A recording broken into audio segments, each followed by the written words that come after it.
Ohana is okay. It's not bad.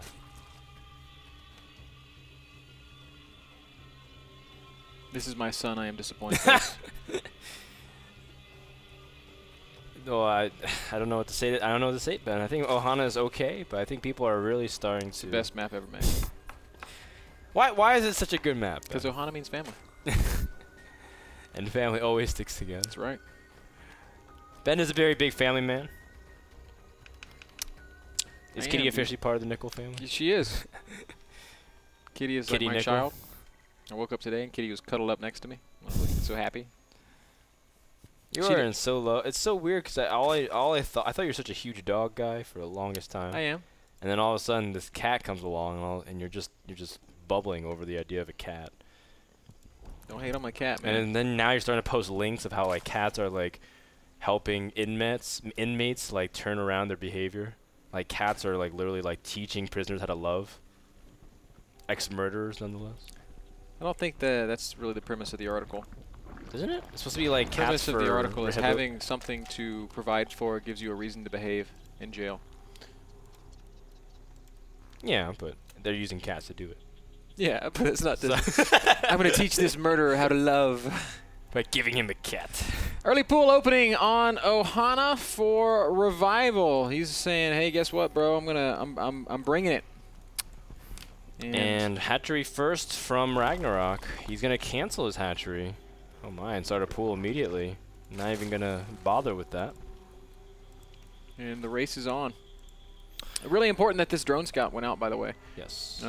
Critically gets a faster spawning pool down. Ragnarok's also going to go ahead and gas here. I think this is very interesting when Zerg players choose to do this. I'm of the thought process that you want as many drones as possible to fight against the Lings. That way you can afford to lose a couple and you kind of bounce back. That way you have just more fighting strength.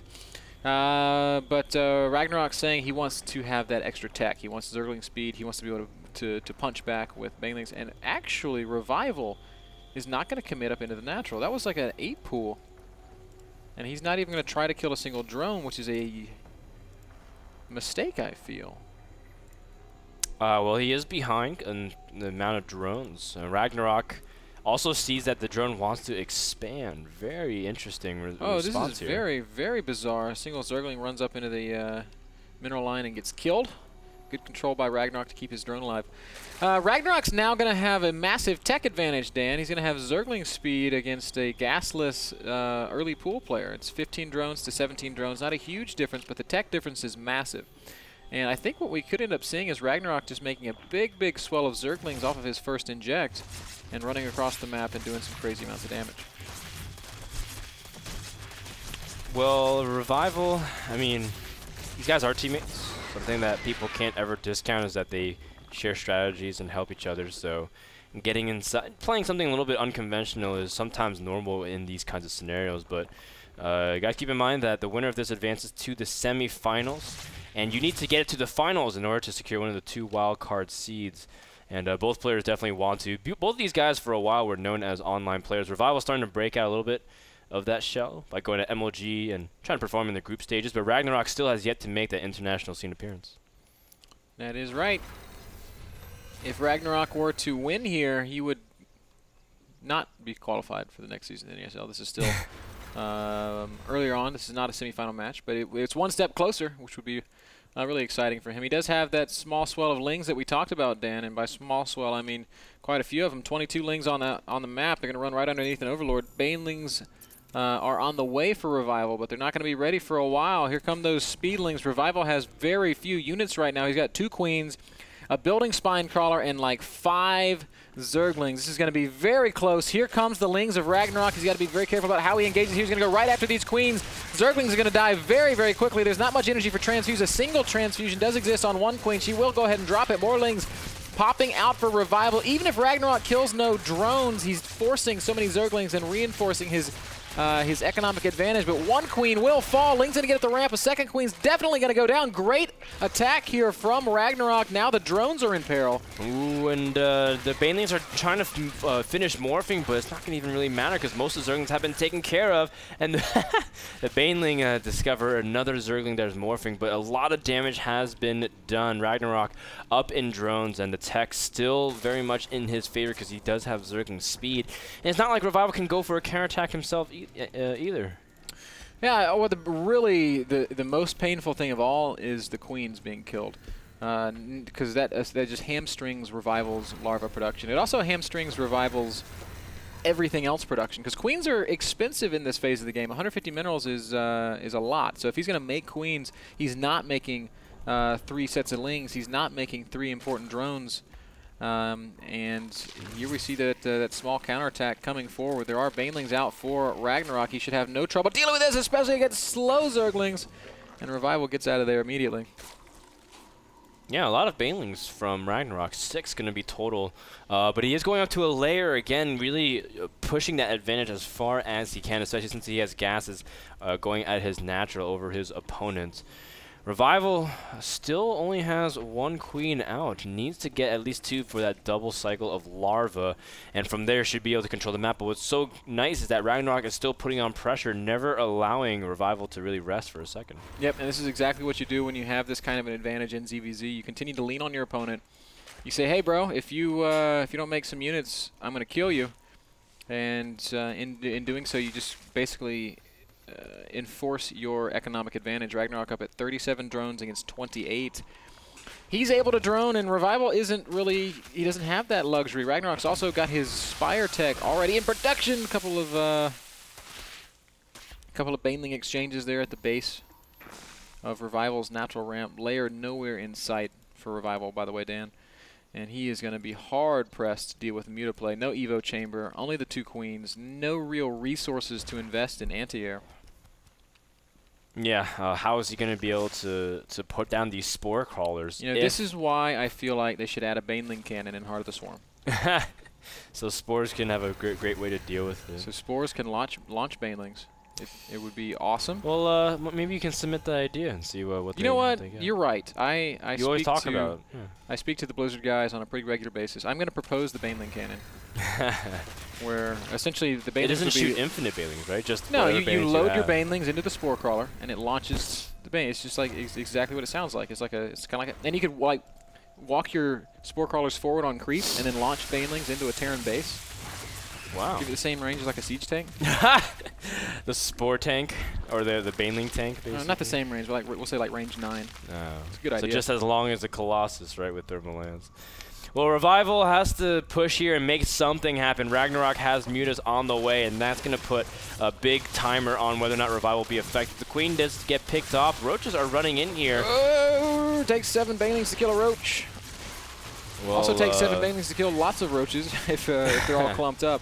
Banelings aren't actually going to try to engage roaches. Finally, there are some connections. Lots of Zerglings and banelings coming outside the natural of Ragnarok. He's actually doing, Revival's actually doing a good job of applying counter pressure here. Ooh. Lings and banelings are really, really scary. Lings do stream up into the main base. Roach is doing some good damage up there, killing a lot of drones. These drones need to be moved, and they will be moved.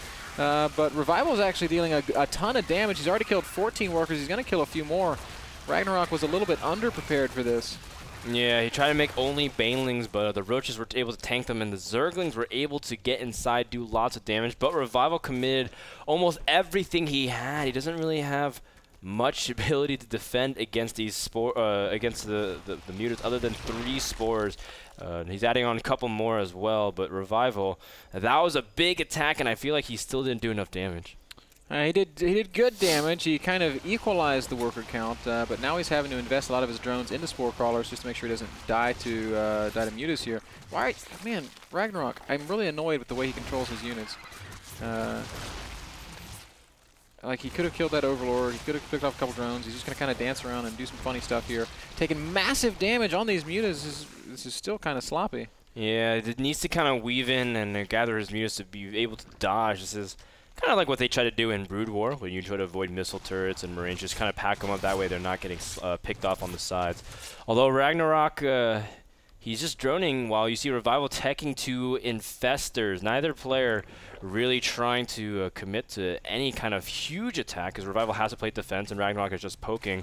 Instead, Ragnarok's expand to a third base and getting his Roachborn, so he's going to transition back. So I guess he's just going to try to trade these mutas for some economic damage. Yeah, at this point, this is a little bit more worth it. He's getting a pretty decent amount of drone kills. He's up to 14 drones killed. Would still like to see him pull off that Overlord. Finally, the muta count has been thinned out to something that's not really much of an issue anymore. It's 45 drones to 36. The one real problem I'm seeing on Ragnarok's side of the map is his transitions are too slow. No infestation pit. Roachborn just finishing. No upgrades on anything. And Revival, while he's behind economically, he's got 39 drones on 2 bases. So he's behind, but he still virtually has 2 bases worth of saturation. He's still mining very comparable amounts of resources to Revival. So he's going to be able to get his Infestors out. He's going to be able to tech up. He's going to be able to continue to sustain himself in this game. And if we look at the army supplies, yes, Ragnarok has more units, but when Infestors come out, it's not going to be that big of a deal. Yeah, Infestors, the comeback unit, the big way to pull yourself in, because it catches people out of position and all of a sudden things can swing. Although Revival still has a pretty tall order in order to complete the comeback, considering just how he's basically behind. The only thing that he has over his opponent is Infestor Tech. But Ragnarok's getting much time, and when he's going to be on 6 gases, he's going to be able to crank out an incredible amount of more units. That's right. 109 supply against 78 right now. First Infestors are in play, so that'll give a lot of defensive strength to Revival, who really wants to work out to a third base, we can see. Ragnarok right now just continuing to add infrastructure. He has finally added his infestation pit. He is getting passaging glands. He can begin producing Infestors of his own. And he's got the gas for it, which is very important. So while Ragnarok maybe made a couple of executional mistakes, he's still in a very firm lead here. Yep, and I like that. Wow, Ragnarok even spreading his roaches across very nice, so that way he doesn't necessarily have to pay attention to them the entire time if they're clumped or not. Muta's still trying to work and scout the timing on the third base, but Ragnarok shouldn't be able to do anything. Revival has a really nice infestor count. On Ohana, it seems like that people are also trying to go for like a huge multi-prong attack, but sometimes, we've seen a lot in NASL games like Vibe versus Targa or even Vibe versus Sheth, it seems like Infestors and Spines in this area where you see that Revival spreading creep is just a superior position, Ben. And I feel like Ragnarok, even though he has a big, large advantage, if he's a little careless, we've seen crazy defenses from this position before. You're right, and I think you can basically sum that up as saying he who attacks first in ZVZ often loses because Defender's advantage is very pronounced in this matchup. Fungal, Spine Crawlers, Roaches who are in a better concave, all of these things, all of these advantages are especially pronounced in ZVZ. And the defending player can easily set up those concaves, he can easily land those big fungals, and he has the luxury of Spine Crawlers, which he can usually protect with good positioning and good use of his spellcasters. And so we just see a 4th base from Ragnarok, which is a nice move there from Ragnarok, of course, because he has a big advantage. Just like you said, Ben, attacking would kind of be would be pretty fruitless in this scenario since really nothing can happen. Very passive since both players are not really doing much. Spreading a creep across the map is kind of a double-edged sword, but I can understand where they're going with it. Just for the rally points, it's very nice. It's just always an interesting thing in ZVZ whether or not you choose to spread creep. Some players just completely avoid it. Well, what do you think, Ben? I always advocate creep spread. It's taken me years to kind of come to this conclusion, but creep is vision, and even if his units are faster on creep, so too are yours, and the luxury of being able to see what's happening is invaluable. Well, that's a really nice tip for anyone that really wants to add that to their play. Now, Ragnarok, of course, adding on a lot of, or Hydras rather, to his composition. He's taking up to Hive. He has the Groove Spy advantage as well as +2. And he's maxed out, so he's going to start throwing units at Revival. Revival with only 160 supply is going to have to land the best Fungals ever, Dan, if he wants to hold here. It's going to be incredibly hard. Ragnarok pushing forward from every angle. Fungal going down by both players. Infested Terrans being dropped. Oh my, Ragnarok dropping all the Infested Terrans. Look at that concave, Ben. Massive concave. Beautiful attack by Ragnarok, and his supply is not moving while Revivals will plummet. That's going to do it for Revival in this qualifier. TSL Ragnarok with some pretty cool, exciting ZVZ play, and ultimately better execution than Revival. Is going to end up taking this series 2-1. Wins on Ohana. GG. And we'll go on to play, I think he's going to play against Apocalypse. He's going to play the round 8 winner between Apocalypse and Symbol/Sort of. Okay, so cool. We're pretty deep in that bracket. Really cool stuff. That last game brought to you guys by Azo Monitors, the world's leading gaming and production monitor company. Azo.com/NA, where you can learn more about Azo monitors and place your own order for one today. We're going to take a short break, guys. NASL returns with Apocalypse versus somebody, I think. Maybe. We'll let you know when we get back. Don't go anywhere.